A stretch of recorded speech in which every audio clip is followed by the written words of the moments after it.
Alright, so Gold Bond Friction Defense. This is my go-to for my races, whether it be road or trail, or even if I'm doing a bike race or any type of activity where I'm going to get some friction, that I want some chafing protection. Um, it's never failed me yet. I've used it in races over 24 hours. It stayed on. I didn't have to reapply it, even though I'm a pretty heavy sweater.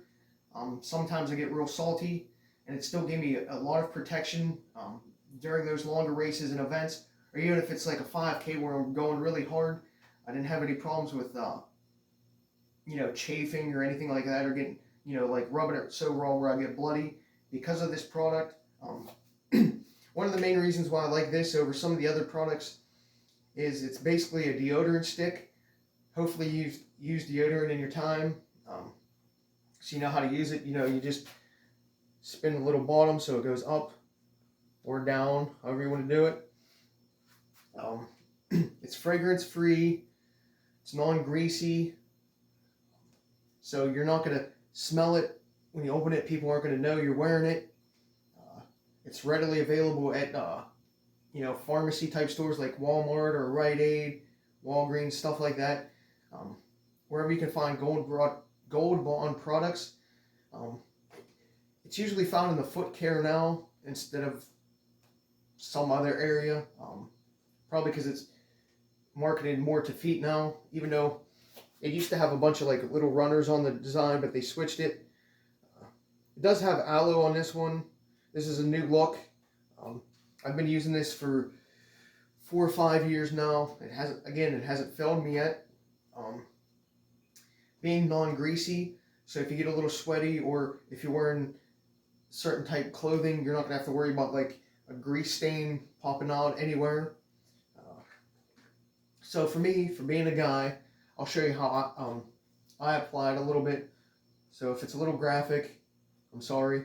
What I usually do is I'll lift my manhood up a little bit, and then I'll go in the groove, where the manhood meets the legs. Get that little groove friction area, a little bit between the gooch.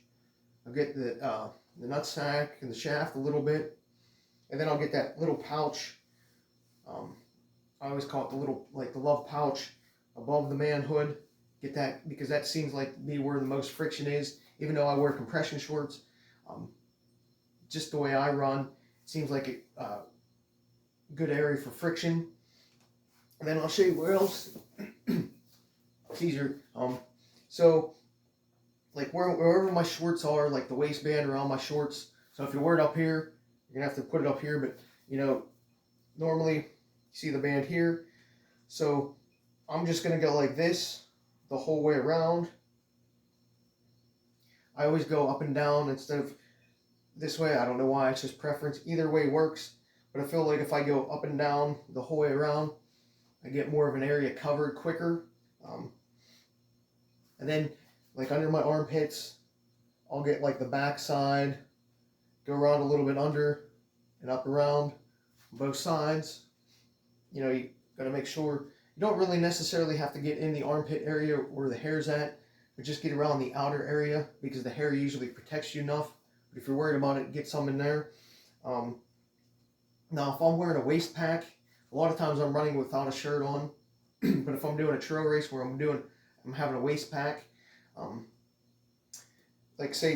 we'll just say here is where the bottom of the waist pack goes. So I'll do the same thing around where the waist pack is, the whole way around my back. Putting this on, it's not going to get you overheated. It's not going to make a mess. It's not going to start dripping down your body during a race, so you're not worrying about we'll say like a Vaseline type product, petroleum based product, where once it gets wet it becomes a lot messier and pain in the ass to deal with because it might start dripping, or it gives that greasy look on your clothes. This does not, I guarantee you that. But again, so wherever my hydration pack is, like the outline of it, and maybe sometimes around the shoulders I'll get it as well. I still got a nippies on. Take that off. But if you don't have like a Nippies product, which is another product review that I did, I'll I'll put some on there on my nipples, prevent chafing, or just around the nipple area, just in general, just for added protection. It's basically a simple product to use. Again, it doesn't fail. I've used it for years. I swear by it. I buy it, I'll buy like 5 or 6 at a time because sometimes it can be hard to find in the stores and it gets expensive online, but it's a really nice product. So if you get a chance, look up the Gold Bond Friction Defense. Again, it's usually in the foot section. It's say like Walmart. It's like $5, $5-6. Just make sure you're getting your back as well if you're wearing a hydration pack. Or I didn't go over like women and stuff, but if you're just like wearing a sports bra, I would get like underneath your sports bra or anywhere there's like a band, like a waistband type deal. Again, it's not going to stain your clothes. It's not going to seep through your clothes. You're not going to be able to smell it. Nobody's going to know you're going to wear it. And it's a lot better than putting tape or band-aids or anywhere on your body to prevent friction, because you know how that is and you have to rip it off and that hurts. This doesn't hurt. At times I do put it on a little bit thicker in my manhood area, just because when that chafes, that really sucks. And even in the middle of the back, I notice when we're wearing hydration packs, I make sure I put this on a little bit thicker because I tend to rub a little bit more back there than say in the front. Other than that, if you get a chance, check it out. I recommend it. You won't be disappointed. And let me know what you think.